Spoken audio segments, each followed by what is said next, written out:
नमस्कार दोस्तों, आपका एक बार पुनः स्वागत है आपके अपने चैनल उर्जित जीएस एकेडमी में। दोस्तों, आज हम बात करने वाले हैं एशियन गेम्स के बारे में। जी हाँ दोस्तों, हाल ही में संपन्न हुए चाइना के होंगझोउ में 19वें राष्ट्रीय गेम जो एशियन गेम है उसके बारे में आज हम बात करेंगे। दोस्तों, इसमें खास खास चीज़ों पे बात करेंगे क्योंकि बात करने के लिए सब है बहुत सारी चीज़ें, लेकिन हम एग्ज़ाम के पॉइंट ऑफ व्यू से ज़्यादा जो है हम बात करेंगे। चलिए दोस्तों, हम शुरू कर लेते हैं। दोस्तों, जो इस बार का जो एशियन गेम्स रहा वो काफ़ी महत्वपूर्ण रहा। महत्वपूर्ण इस बार इसलिए रहा क्योंकि भारत ने अभी तक जितने एशियन गेम्स हुए हैं अभी तक सबसे ज़्यादा जो है उसने पदक जीते हैं। ठीक है, और आप देख लीजिए, तुलना कर लीजिए कि जितने एशियन गेम्स हुए हैं भारत ने हर बार जो है अच्छे से अच्छा प्रदर्शन किया है। ठीक है, हर बार मतलब जो ग्राफ होता है हमेशा ग्राफ जो है हाई गया है। ठीक है, उसको कभी पीछे लाने की उन्होंने कोशिश नहीं की, यानी जो ग्राफ ऐसा उठा है तो वो इसी के तहत जो है पदक जीते हैं। दोस्तों, जो 2018 में एशियन गेम्स हुए थे उसमें भारत ने 70 जो है पदक जीते थे। ठीक है, तीनों पदक मिला के जो 70 जीते थे। लेकिन दोस्तों, इस बार जो है तकरीबन भारत ने तकरीबन इस बार 107 यानी 100 के ऊपर भी, यानी जहाँ 70 और इस बार 107 पदक जीते हैं। ठीक है, तो ये अपने आप में एक बहुत बड़ी कामयाबी है। और बहुत बड़ी बात यह है कि जो भारतीय खिलाड़ी थे इन्होंने अपने आप को इतना इम्प्रूव किया और इस पायदान तक जो है पहुंच पाए। अगर हम पदक तालिका की बात करें दोस्तों, तो पदक तालिका में ओवरऑल चौथे नंबर पे जो है भारत रहा है। ठीक है, पहले इसके नीचे उनकी जो है लिस्टिंग होती थी, लेकिन इस बार जो है स्टार्टिंग के तीन यानी चाइना, जापान, दक्षिण कोरिया और इसके बाद जो है भारत का नंबर आता है, जो कि ये काफ़ी गौरव का विषय है। तो चलिए दोस्तों, हम इसको आगे बढ़ाते हैं। दोस्तों, अभी तक जिन्होंने चैनल सब्सक्राइब नहीं किया है या पहली बार जुड़ रहे हैं, चैनल सब्सक्राइब करें और बेल आइकन को जरूर प्रेस करें, जिससे मेरे द्वारा बनाया जा रहा है वीडियो का अपडेशन आपके पास तुरंत पहुंचे। दोस्तों, मैं थोड़ा सा ये चीज़ बताना चाहूँगा कि जो चीज़ आपके इन्वायरमेंट में होती रही है, यानी जो आपके वातावरण में चल रहा है, देश विदेश में चल रहा है और जिसका जो है ज़्यादा से ज़्यादा लोगों का सरोकार होता है, उससे संबंधित प्रश्न पूछे जाते हैं। ठीक है, अगर मैं अभी बात करूं जो इसराइल है और फिलिस्तीन, ठीक है, इनके बीच जो वॉर चल रहा है इस पे भी जो है कुछ क्वेश्चन पूछे जा सकते हैं। तो इसका वीडियो जो है खासकर पूछा क्या जा सकता है, इसराइल की पड़ोसी देशों से सीमाएं पूछी जा सकती हैं। तो दोस्तों, उर्जित जीएस अकेडमी में जो है वीडियो आपको मिल जाएगा। पिछले साल बनाया गया है, पुराना वीडियो है, लेकिन उसमें खास विशेष तौर पे ध्यान रखा गया है कि इसराइल से कौन कौन से, क्योंकि इसराइल एक यहूदी देश है और मुस्लिम कंट्रियों से जो है वो घिरा हुआ है।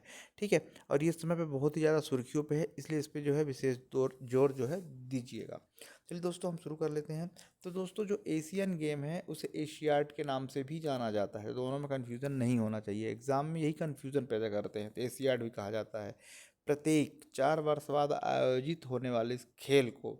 ठीक है, एशिया के विभिन्न देशों खिलाड़ी भाग लेते हैं, यानी 4 साल में ये खेल आयोजित होता है और इसमें केवल एशिया के जो कंट्रीज़ हैं वही जो है भाग इसमें लेती हैं।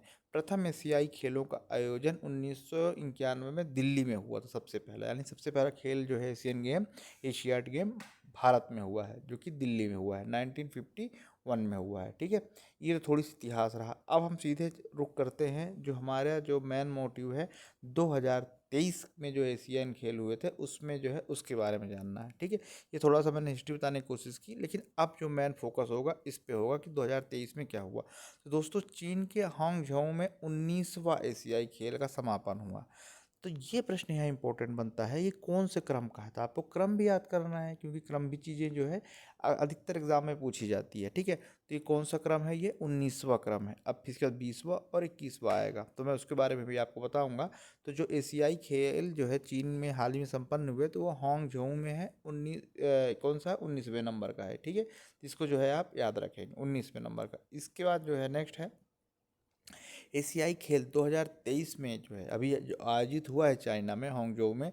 इसमें 3 शुभांकर बनाए गए थे। ठीक है, सभी रोबोट को सामूहिक रूप से मेमोज ऑफ जियांगन का नाम दिया गया। ठीक है, यानी इनका एक प्रकार का रोबोट है, 3 बनाए गए थे जो कि एक प्रकार का रोबोट है जिनको मेमोरीज ऑफ जियांग नाम दिया गया था। यह नाम तांग राजवंश के एक मान्यता प्राप्त कवि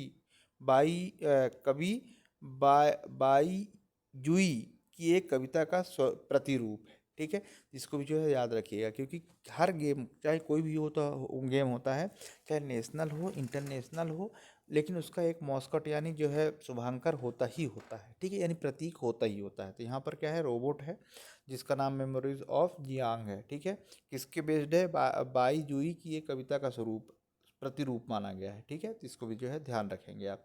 इसके बाद जो नेक्स्ट है 20वां, अभी 19वां तो हो गया चाइना में, अब जो 20वां होगा वो कहाँ होगा, वो जापान के नागोया, आइची नागोया में होगा, ठीक है। आपने नागोया प्रोटोकॉल तो पढ़ा ही होगा, बस ये वही नागोया है, ठीक है, कहाँ है, जापान में है, तो ये 20वां होगा। 21वां कहाँ होगा, एशियाई खेल, वो होगा दोहा या रियाद कतर में 2030 में, ठीक है, हर 4 साल में होते हैं, ध्यान रखिएगा। चलिए आगे करते हैं, इंपॉर्टेंट है, यही प्रश्न पूछे जाएंगे कि अभी कहाँ हुआ, अगला कहाँ होगा, इसके अगला कहाँ होगा, तो कम से कम दो अगले तो आप याद कर लीजिए, ठीक है। चलिए अगला है, भारतीय पुरुष हॉकी टीम के जो गोलकीपर है PR श्रीजेश, भारत के लिए ऐतिहासिक एशियाई खेलों के भारत के ध्वजवाहक बने, ये चीज़ इंपॉर्टेंट है, ठीक है। मैं वही चीज़ लेके आया हूँ बताने के लिए, बहुत सारे हैं, 107 मेडल जीते हैं भारतीयों ने, तो 107 किस किस ने जीते उसकी लिस्ट भी मैं यहाँ बता देता, पर वो सारी चीज़ें जो है इंपॉर्टेंट नहीं है। खासकर इंपॉर्टेंट क्या है, ये कितने जीते, ठीक है, अगर उसमें जो जीते हैं उनमें अगर कुछ विशेष होता तो इम्पोर्टेंट होता, जैसे कि अभी कहा था कि मैं बताऊंगा आपको। तो ध्वजवाहक कौन थे भारत के, वो थे गोलकीपर हैं, ठीक है, PR श्रीजेश भारत के लिए ऐतिहासिक एशियाई देशों के ध्वजवाहक बने, ठीक है। चलिए अगला है, एशियन गेम्स में मेंस बैडमिंटन डबल्स इवेंट में भारत ने गोल्ड मेडल जीता, ठीक है, किस में देखा जीता, बैडमिंटन में, और किस में, डबल इवेंट में, ठीक है। एशियन गेम्स के बैडमिंटन इवेंट में इतिहास का ये पहला गोल्ड मेडल है, ये इंपॉर्टेंट है, ठीक है, इतिहास का पहला गोल्ड मेडल है, यानी जो कोई ऐसी चीज़ हो जो एकदम अभी तक नहीं हुई हो, वो चीज़ इंपॉर्टेंट होती है, ठीक है, तो इसको जो है आप ध्यान रखिएगा विशेष तौर पे। अब किसने जीता, तो भारत के सात्विक साईराज और चिराग शेट्टी ने यह कारनामा किया। अब यहाँ प्रश्न बनता है कि भैया जीते तो ठीक है, ये दोनों करते क्या है, तो बैडमिंटन खेलते हैं, ये ध्यान रखिएगा, पहली बार गोल्ड मेडल जीता है, ठीक है। इसके बाद स्क्वैश की खिलाड़ी 15 साल की अनाहत भारत की सबसे युवा मेडलिस्ट बनी, ठीक है, स्क्वैश खेलती हैं ये, ठीक है, इनका नाम है अनाहत, भारत की सबसे कम उम्र की जो है ये खेलने वाली खिलाड़ी बनी, तो इस चीज़ पे जो है आप ध्यान रखिएगा, ठीक है। तो दोस्तों इस तरह से, इसके अलावा हाँ अब एक चीज़ और रह गई है, भारत के पास कितने पदक हैं, तो देख लीजिए 28 स्वर्ण हैं, रजत 38 है, और कांस्य से जो है 41 है, इस तरह से 107, यानी ऐतिहासिक।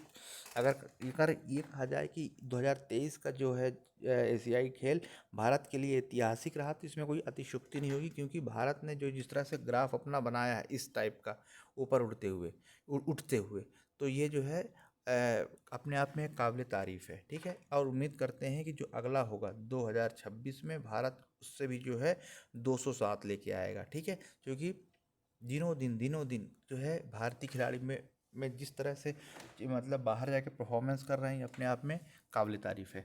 दोस्तों इसका एक रीज़न ये भी हो सकता है, होता है या हो सकता है कि जिस तरह से जो आप भारत के अंदर जो खेल आयोजित हो रहे हैं, ठीक है, जैसे कि क्रिकेट में अगर जिस तरह से बढ़ रहा है, उसके पीछे जो है कुछ जो टूर्नामेंट्स हैं, ठीक है, उसमें भी इम्प्रूवमेंट होता है, तो हो सकता है कि जो क्षेत्रीय खेल है उसमें जो है बढ़ बढ़ चढ़ के और अच्छी सुविधाएं जो है इनको मिल रही हैं, और इससे जो है ये दिनों दिन जो है इनके पदक तालिका में जो है इजाफा हो रहा है। तो दोस्तों भारत के प्रमुख जो पदक हैं, मैं एक बार फिर से रिपीट कर देता हूँ, 28 गोल्ड है, रजत 38 है, और कांस्य जो है 41 है, ठीक है, इस तरह से 107 पदक जो है भारतीयों ने इस साल जीते हैं। तो दोस्तों इस तरह से इम्पोर्टेंट वीडियो था, अगर और ऐसा कुछ लगेगा तो मैं आपके लिए लेके आऊँगा, ठीक है।